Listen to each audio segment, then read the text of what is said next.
What's up, guys? Rick here with your preview for the RSM Classic. But wait, there's more. There's a lot more. There are three things that we need to talk about that I am not going to waste your time, and I'm going to jump into right now. If you have been watching Rick Run Good, if you've been part of the community for a very long time, you know that I do not like to do promotions and coupon codes and sales and all that stuff. I think my website is fairly priced. I think I do right by the user. I lock in your price forever as long as your subscription stays active. Like, I do a lot of stuff that I don't think I need to have free trials or coupon codes all the time. I don't like to play that game. But I do like to bet you guys. And I used to do this a couple of years ago where you and I would bet on the winning score of the RSM Classic. And whatever the winning score ended up being, I would basically refund that percentage of your yearly membership. So it would be like 18 under par, 18% back. Okay. And it was very popular. There's a lot of people who are still on that promotion. Great. Awesome. But it's a logistical nightmare. So we have not done it since 2023. I found a new way to do it to make it a little bit easier on the system, but we're doing a flat 20%.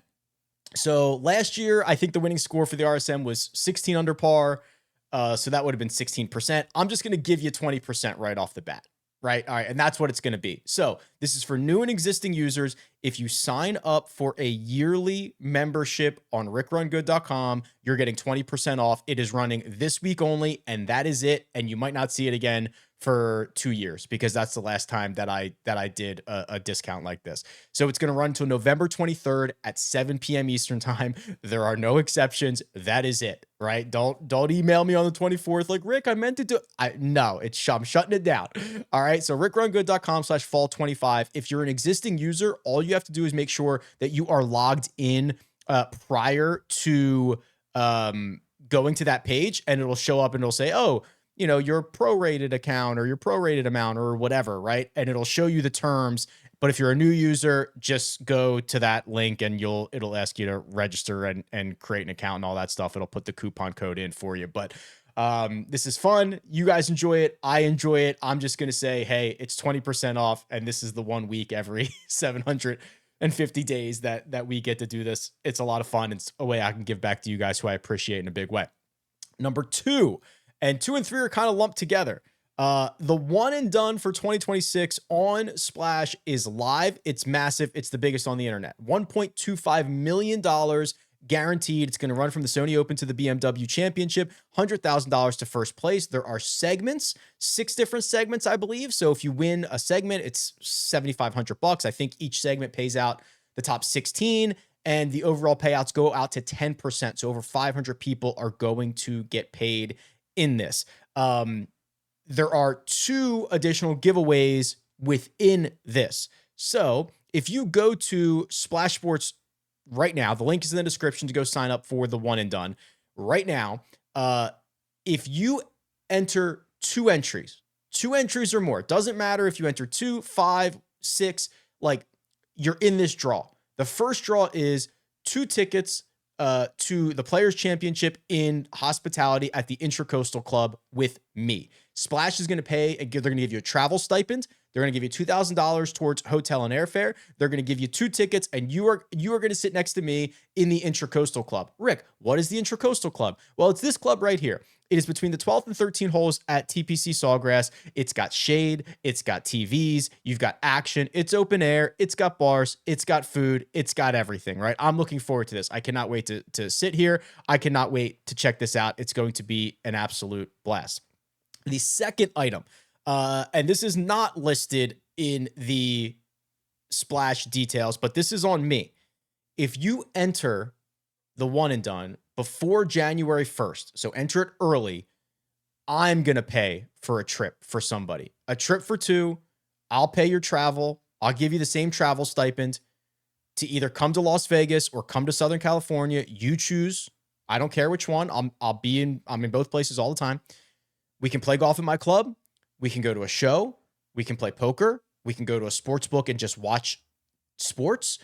I can leave you alone and you could just get a vacation out of this and we never have to see each other. I can do that too. It's entirely up to you. We'll come up with some itinerary of what you want to do, but that's on me. So I'll pay for that. I'll give you the travel stipend. I'll set up the round, all that stuff, and we'll take good care of it.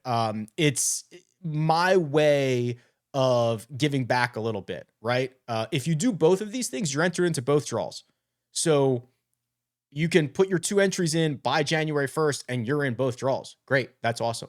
My way to give back to you guys with the promo for RickRunGood.com and these 2 options for Splash. Let me show you the insane growth of this one and done in the last couple of years. We are only 5 years removed from our one and done having 200 people in it. And it is going to 28x that this year. It went from 200 to 650 to 780 to 1,100 entries to 2,200 entries to 3,700 entries. And this year caps out at 5,500. And I think we're going to fill it. And I think maybe we could have done more than that. So this is just, you guys are insane. The community is insane. Trying to make this as exciting and fun for all of us so that we have something a little bit extra to root on. So those are the 3 things: the Rick Run Good promo, win travel and a trip to the players, win travel and a trip to your choice of Las Vegas or Southern California. Those are the big 3 things. The links for everything that you need are in the description. Have at it. Good luck. I would move fast. Let's talk RSM Classic. Here's the course key stats tool on RickRunGood.com. We are going to the Seaside course at Sea Island. Remember, this is 2 courses, 2 course rotation. Everybody's going to play the Seaside course. Everybody's going to play the Plantation course. Then there's going to be a cut, and they're going to go back to the weekend and play on the Seaside course the final 2 rounds. That's the course that has shot link. It's the course that is the host course and is going to get 75% of the round. So it's the one that we are going to focus on. Beautiful resort. Both of these courses. It's got probably the best driving range on the PGA Tour. Excellent setup. It's not too crowded. Sea Island, I mean, it's not easy to get in and out of Sea Island. But if you have the chance to go down there, go. It's so much fun. All right. So we've got at least one course with shot link data. So the course key stats page is kind of flexing its muscle a little bit here. What you're seeing is that there is a significantly higher than tour average fairway hit percentage, a higher than tour average greens in regulation. Birdie and better is very close to tour average. Bogey or worse is lower. Your missed fairway penalty is higher, which those 2 things correlate usually. Hey, guys are hitting more fairways because they're more conscious of how bad the miss is off the tee. And if you miss the fairway statistically, you're getting a pretty significant, about a third of a stroke of your penalty here. So you'll see that on the off the tee stats is the ability to hit the fairway in a lot of cases is worth a third of a shot, 4/10 of a shot, a half a stroke. That's a lot. We are going to look for accurate drivers of the golf ball, guys that can keep it in play. There are a few holes where the left miss is a little bit worse, but it's a pretty even distribution of how bad the left and the right miss is. The stat correlation model, we might call this the Dylan model from here on out. So Dylan gave me crap on the live chat last week about only being able to see, I only want to be able to see the strokes gained metrics. Okay, Dylan, this is for you. Little filter in there, bud, where you can just see the strokes gained metrics and their ranks. So strokes gained around the green, 13th out of, oh my God, at this point, like 80 or 90 golf courses. So that's definitely in the higher end, only 12 other courses in which strokes gained around the green is more correlated to success. Strokes gained putting 30th, 2 short game metrics leading the way. I would assume that is 2 things. Because there are a lot of greens being hit, when you miss them, you better be stout. And then also that, I mean, this is called the Seaside course. It is right on the sea. And depending on the weather, the biggest defense of this golf course is the wind. So when you do get years like the last 2 years, 16 under par, 19 under par, not like Ludwig's year in 2023 where he won at 29 under. If this thing blows, you are going to get a lot more missed greens, which means those short game categories are going to come into effect a little bit more. When you look at all of the stats, the highest correlated stats to success by rank, par 5 scoring average. There's only 4 other courses in which par 5 scoring average is more correlated to success than here at the Seaside course. And then look at these putting numbers. The next like 5 are all putting numbers. Putting from 3 to 5 feet, putting from 5 feet, avoiding 3 putts, putting from 4 to 8 feet, and putting from inside 10. All right. That is 5 putting stats in a row. Then an around the green stat, strokes gained around the green, then another putting stat. You don't get your first approach stat until right here, approaches from 100 to 125. It is 19th in terms of rank, which means there's 18 courses in which it's more important, but 19 is still very, very good. And then you do not get a driving stat until launch angle, but driving accuracy is right here. It is a top 20 stat. It's 19th in terms of its rank. So looking at this, we are going to go for accurate drivers who can score on par 5s and have a good short game. I think that's a pretty good place to start. Obviously, you can scroll through these and see the values. You know, strokes gained total is always highly correlated to success. Strokes gained tee to green always highly correlated to success. So we'll put some baseline in there, but we'll do par 3, we'll do par 5. Actually, let's just, you know what? We never do this, so I don't forget. I'm just going to do the model like right now. All right. So maybe I won't even reveal the results, but I'm just going to put it in right now. So we're going to do last 50 rounds. I'm getting freaky now. We're going to do strokes gained total for 20. Then we're going to do accurate drivers, driving accuracy for 20. We are going to do putting. I'm going to do a couple different types of putting here just to really hammer this home. So let's get me some putting on Bermuda for 10. Putting inside 10 feet for 10. We're going to do bonus putting for 5, approach putt performance for 5. We're going to do around the green, strokes gained around the green last 50 for 15. And then we're going to do, I want par 3, strokes gained par 3 for 10, strokes gained par 5 for 5. Should I just reveal the results right now? I've never done this before. Andrew Putnam, JT Poston, Harris English, Matt Kuchar, Bo Hostler, Thorbjorn Olsen, Brian Harmon, Taylor Montgomery, Siwoo Kim, Vince Whaley. I'm thrown off. Now what do we do? Go back to the cheat sheet. We'll get there in just 1 second. The approach buckets, you're getting more than average shots from 125 to 150, 150 to 175. So now this is actually a really cool table now, because the shot link data, I described this a couple of weeks ago, but the way that this new course key stats model works is it's trying to be a little bit more predictive. So we know the values of hitting fairways, missing fairways, where you're going to miss them, how far you hit it. We know those values. So we can overlay each player's skill set on the off the tee values.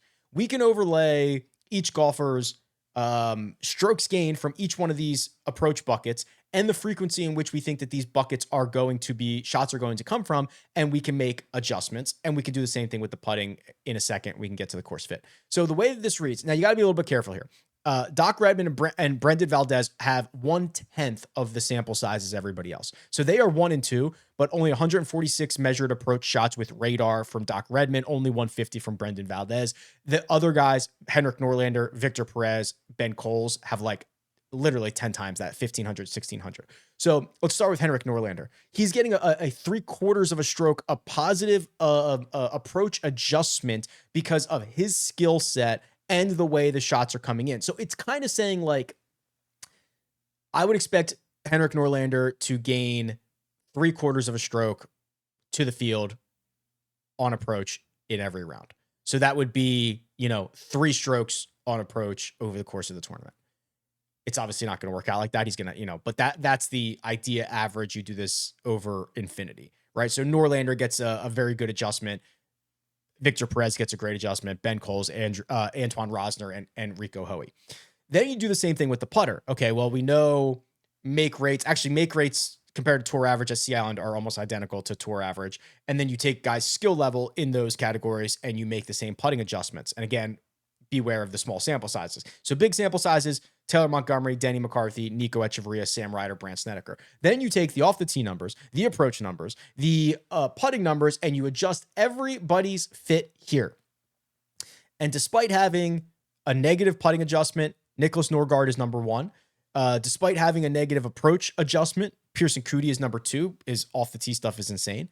Kevin Yu, Michael Thorbjornsson, Jesper Svensson rounding out the top five in terms of full-on adjusted course fit. So when you look at the cheat sheet, three golfers in the $10,000 range: Harris English, Michael Thorbjornsson, and Siwoo Kim.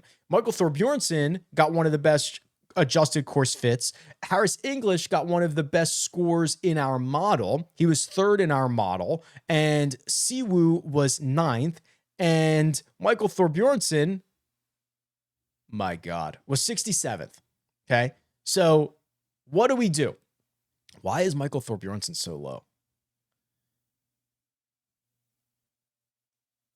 Yeah, his putting numbers are not, he doesn't have a lot of rounds to qualify for a lot of this stuff, and a lot of his putting numbers are not quite there. And we really weighed putting. Okay, so we've got to use our brains here a little bit. Here's Harris English, $10,500. He's the most expensive golfer on the slate. Did not play particularly well at the Ryder Cup. Did not play well in Napa. Did not play well at the Tour Championship. Didn't play particularly well at the BMW Championship or the FedEx St. Jude either. And the reason I say he didn't play well is because he lost strokes on approach in all five of those. That is not the Harris English that I want to see. Is he going to get a bump from having time off and now going back to a place that he knows? He lives in Sea Island. Yes. However, his results in Sea Island for a guy who's played here like a billion times, not very good. He's lost strokes on approach in 4 straight here. He's got, T60, T28, T29 missed cut, T6 missed cut, 46th cut. He's got one top 25 finish in like the last 8 years. Probably going to be difficult for me to get to Harris English. Maybe he wins. I don't know, but probably going to be difficult for me to back that. Michael Thorbjornsson, if you've been watching this, you know that I like what I'm seeing out of Thorbjornsson. I like the clearly obvious strides that he is making in his game. We don't have shot link data from Bay Current. We don't have shot link data from Cabo. He finished 3rd and 31st. Is it safe to assume he putted pretty well? Yeah, maybe. He almost certainly played well from tee to green. He's done that in every single one of his starts. Has he played the RSM Classic? He did. He played here last year and he finished T8. Okay. So, that was the other thing I didn't do in the model. I put in 0 course history, right? Which was probably a mistake, but we can adjust it. We can adjust it later. This to me feels like a golfer going in the right direction when Harris English feels like a golfer going in a little bit of the wrong direction. So I feel comfortable about playing him at $10,200. We have not seen, or you have not seen, probably a lot of Siwoo Kim on your televisions since the end of last year. He's played in Japan in the middle of the night. He's played 2 European Tour events, which, while I'm reminding you that RickRunGood.com is 20% off for the next 7 days, I cover 6 tours, and I've got shot link data when available at all of those tours. So that means DP World Tour. So the story for Siwoo is clear and obvious. Can he putt? If he putts well, he will win. He has lost strokes putting here in 5 straight. He has not finished inside the top 70 in his last 5 trips. That dates back to 2016. So it's not like he plays this every year. I hate to make like definitive statements, but I think the guy in the 10K range is pretty clearly Michael Thorbjornsson. Playing well, has played well here, metrics looking good. English and Siwoo have really struggled around this place, and it's a pretty sticky course. So that worries me a little bit. I hate to be that definitive, but starts to feel like Michael Thorbjornsson is the man in the 10K range. The 9K range is fascinating. I think most years we would just click Brian Harman, JT Poston, and move on and not even have to think about this for much longer. JT Poston's results here are pretty darn good. 5th, 44th, 21st. Then he missed 2 cuts and had a 14th place finish. Missed 3 cuts prior to that, but he's really elevated himself as a player since then. He has been mired in a slump that is long and also hard to see how he's coming out of it. He finished 30th at the BMW Championship. That's a field of 50. Finished 29th at Sanderson, where he played a little bit better, but he still lost strokes on approach in both of those. If you look at the stat profile, I describe this as whack-a-mole, right? Which is like every week he's good at two things and he's bad at two things, and they're different things every single week, which is hard to say. He just has to do X, Y, and Z, and he's going to come out of this. What we saw at Sedgefield was probably his best performance in a long time. He picked up four and a half strokes on approach. He picked up 4.5 strokes with the putter. That is what I would like to see from JT Poston. If you look at some of his, let's just look at his career top 10 finishes. You're probably going to see some pretty well-rounded finishes that are driven with approach play and putting. PGA, yes. This event last year, yes. The Shriners, where he wins, just great across the board. But again, he picks up 5 strokes with the putter. Harbor Town, yes. Genesis, he snakes his way through, losing in the ball striking categories. But for the most part, he's a pretty well-rounded player who is going to be accurate off the tee, and he's going to rely on very good wedges and putting. I'm not sure we're there right now. I'm really not. For him to lose strokes off approach in 3 of his last 5, including being a negative in 3 straight, and one of those was in the fall, it's a little bit concerning. So I'm not sure we're just ready to automatically click that name. Brian Harman did play in India. He finished 26th. He had a complete gain in India. Remember, he won at the Texas Open. I feel like that was pretty, just completely flew under the radar. I did not play a lot of Brian Harman this year, and I would feel more comfortable about playing him now. You look at his results on short golf courses, right? An Open Championship is usually not a place where you need a lot of distance. He finished 10th there. The Travelers, one of the shortest golf courses on the PGA, finished 8th there. Harbor Town, he finished 3rd there. His success at this place, obviously he's another, St. Simon's guy, has been a lot of really good play, a couple of 4th place finish, or T4s or top 4 finishes in his last 7 years, a couple of even more top 15s and top 25s, a lot of really strong play. So I think we're more comfortable with Brian Harman in this spot, but I don't think it's a slam dunk. I think it's okay. I'm fine with it. I'm not sprinting to click his name, but I'm probably clicking it over JT Poston's name. The rest of this range is also kind of fun. We've been monitoring Thorbjorn Olesen, who's having a great last 6 months, and Rico Hoey as well. I want to dive into Denny McCarthy and Daniel Berger just a little bit more. Daniel Berger, zoom out, 200 rounds from DB. You usually get a really well-rounded, solid ball striker, accurate driver, a guy that would thrive at this golf course. And he played here last year and he finished 2nd. And he played here 10 years prior and finished in a tie for 22nd. So he obviously doesn't play here very often, but I think this is a good golf course for him. He withdrew from the BMW Championship after the 3rd round. I do not remember why. It was, it was a pretty bad stretch for the last half of the year. He started off 2025 looking strong.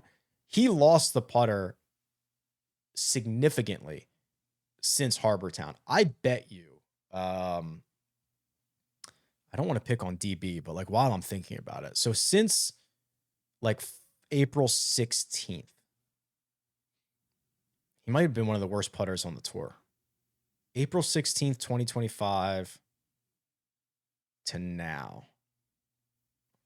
We'll do minimum, not 50 starts, 8 starts. Strokes gained putting. Who am I looking for? Daniel Berger. Here. Wow. Okay. I'll tell you what. There's a lot of bad putters on the PGA Tour. This is just this field. He lost a 6/10 of a stroke per round. It's the 18th worst. Wow. These guys are really bad at putting. That is shocking. But that's also very far from his identity and what he was doing in the start of 2025. So I'm a little bit optimistic that we haven't seen him in 3 months. If it is a health issue, I assume he's healthy. If it is a technique issue, I assume we have worked that out. I'm willing to take the risk on Daniel Berger at 9,100. Denny McCarthy, haven't seen him since the BMW PGA Championship. He's been hemorrhaging strokes off the tee, not very long, and starting to lose a little bit of accuracy. 154th in distance, 89th in accuracy. That's really a bad combination on the PGA Tour. Still a great putter, still good enough in other places, but I do not like that. Maybe he can find the fairway this week. What's his history here? It's got to be pretty good, right? Yeah, 25th, 5th, 46th, 10th, missed cut T8. Usually picks up, usually he's a zero driver here. So I would prefer Berger. They're two guys I'm definitely willing to take a risk on. I could see both of them having a pretty good path to the top of the board. The 8K range is a lot of our darlings here. A lot of guys that got good adjusted fits. A lot of guys that have experience and ties to Sea Island. Start with Vince Whaley, who touched the lead on Sunday last week in Bermuda before giving it up.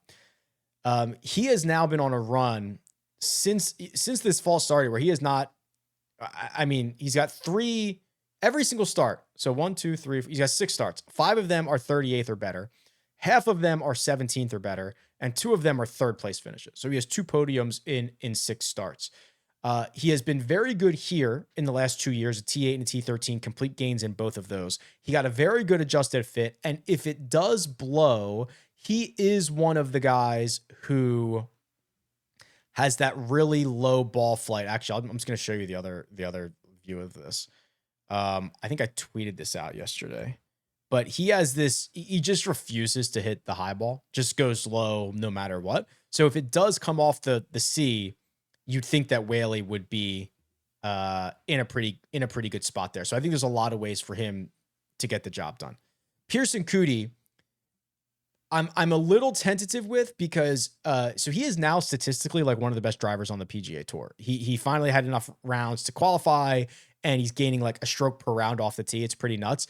I'm not sure that is going to be as valuable here because he's very long and medium in terms of accuracy, and when he misses very big. So 9th in distance, 71st in accuracy, 141 in distance from edge of fairway. So think about that, right? So that is a little bit concerning. Probably going to put him in my back pocket a little bit.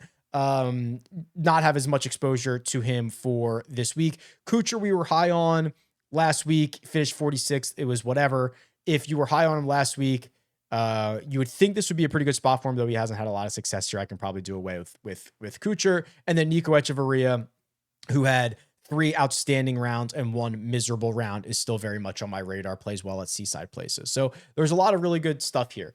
I will note, if you go to the trends tool, Jake Knapp is one of the highest trending players in the 8K range. In fact, he is the highest trending player in the 8K range. So I'll pull up that means over his last 36 rounds, he's beating his 100 round baseline pretty significantly. Now, a lot of that came from the run at the Canadian Open to the 3M Open because his final 2 starts in the playoffs were pretty miserable. He missed the cut, the Wyndham Championship, which was the end of the regular season.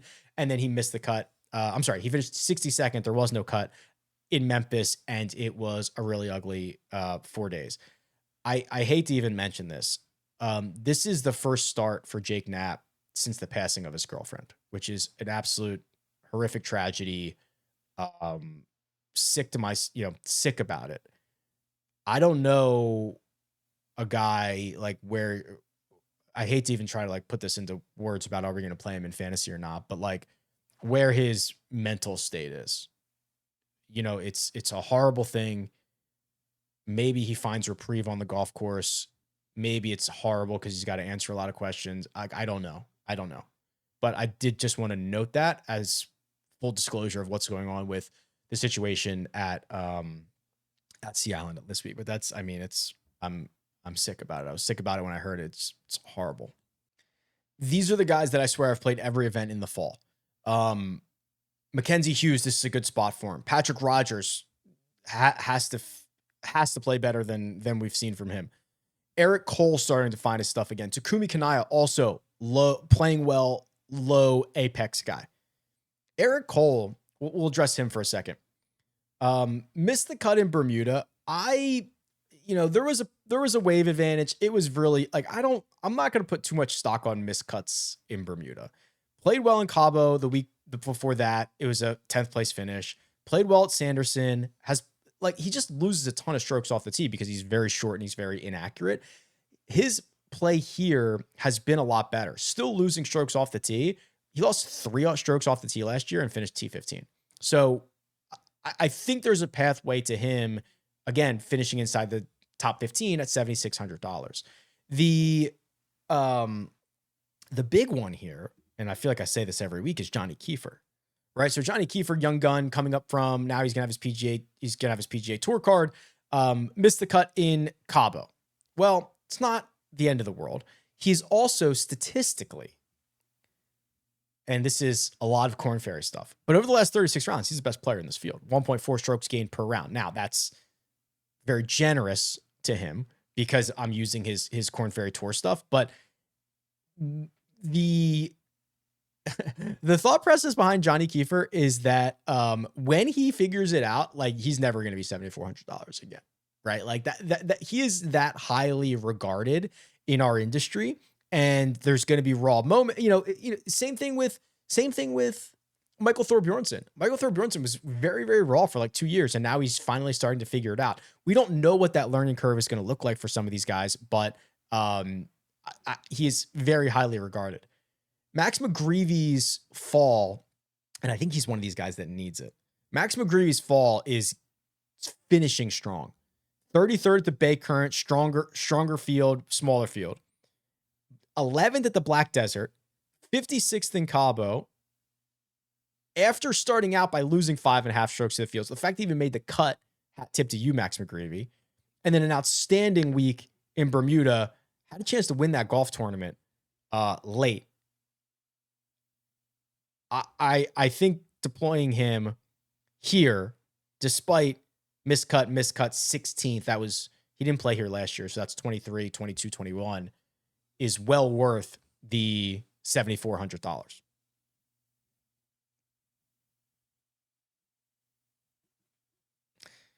I'm certainly not ready to give up on Luke Clanton. Missed the cut in Bermuda. Do I care about that? Not particularly. Played better on Friday than he did on Thursday. His near win here is front of mind. T2 here last year. I just 73. He's so good. He's so good. He's gonna figure it out in a big way. What else do we have? Here's the course horses. Everybody in this field since 2019 at the Seaside course. Mackenzie Hughes is number one, 1.18 strokes per round. Danny McCarthy 2, Will Gordon 3, Webb Simpson 3, Adam Svensson 4. Gosh, is Svenny gonna burn me again? I really liked what I saw from Adam Svensson leading into last week, and then I guess I kind of got burned on that. Let's pull up his profile. Whoops, not Adam Scott, Adam Svensson. 6,800. Oh my God. Oh no. Past champion. I completely forgot about that. I'm not gonna lie to you. Finished 5th. So won it in 2022, 5th in 2023, 53rd last year. Yeah, I'm gonna play Adam Svensson again. That's a sucker play. You probably shouldn't do that if you're not interested in being just an absolute donkey. Probably a Grayson Sigg type of week. Has made 5 cuts in a row. 3 of them are top 25 finishes. Played well in Bermuda. Bookended with good rounds on Thursday and Friday. Played well in Cabo, but coughed it all up on Sunday. Played much better Thursday through Saturday. Also a Sea Island guy, right? St. Simon's Island. Beautiful area. 2 top 15 finishes in the last 3 years. Yeah, we're going to do that. We're going to do that with Grayson Sigg. Let's check out the 6K range. And then I want to adjust the model to have some course history in it. So this is kind of the Zach Blair run. Golf courses that don't require distance and reward accuracy. So he finishes 20th in Utah, which is, right, same thing, like don't miss into the lava rock, and he's a Utah guy. Last week in Bermuda, shortest golf course on the PGA Tour, 9th. This is his run. Like, he's not going to get many more of these. So Zach Blair certainly shows on my sheet here. Doc Redman is very cheap. I'm not ready to declare him back yet by any stretch, but played well to finish his Korn Ferry Tour season. 9th at the Sanderson, 20th at the Bank of Utah. When he's going well, he is a ball striking maniac, right? I mean, he would never miss the center of the club. We're like 2 years removed from that, but he would never miss the center of the club base. He's never lost strokes off the tee here in 5 trips. Not a lot of great results. but he's playing really good golf right now. Shout out Jonathan Bird. I played Jonathan Bird at 0.2% ownership last week, I believe it was. He's 47 years old. He has now put together a 19th at the Pro Tour, a 14th in Bermuda, and now he goes home to St. Simons. So many of those guys. A lot of results, many of them average. But he's playing better golf now than he has in a long time. And this is home, buddy. $6,400. He was 0.2% owned last week. He finished 14th. Okay, I'm going to adjust the model here. So what I'm really going to do then is I'm going to take out, I probably don't need like 50 putting things. Let's do putts inside 10 feet. Let's get rid of that. And let's get rid of bonus putting. So I've just given myself 15. And let's go to 15 on Sea Island.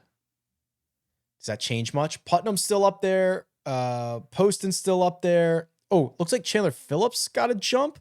Montgomery got a jump, I believe. Harmon got a jump. Hubbard got a jump, I believe. I should have probably taken a screenshot. I want to see. Yeah. Zach Blair 16th at $6,800. Paul Peterson, another Sea Island guy. There's a million of them. Let's look at Paul Peterson. I think he actually wears the Sea Island hat. Yeah, look at that.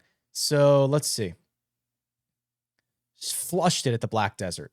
He lost 10 strokes off the tee. My God. That's Lava Rock Central. What's his history here? Played here last year, 25th. God. He lost like 4. Oh, God, he's really capable of putting up some bad numbers. Can I just take what he did mostly last year in the short game categories and take his ball striking from the Black Desert and just call it a day?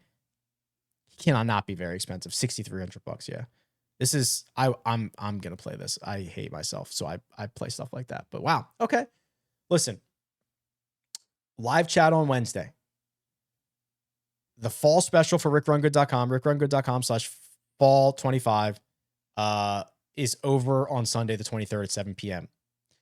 The one and done on Splash, put in 2 entries before January 1st, and you're entered into a trip to the Players and a trip to the West Coast to basically do whatever you want. So a lot of cool stuff. All the information is in the description.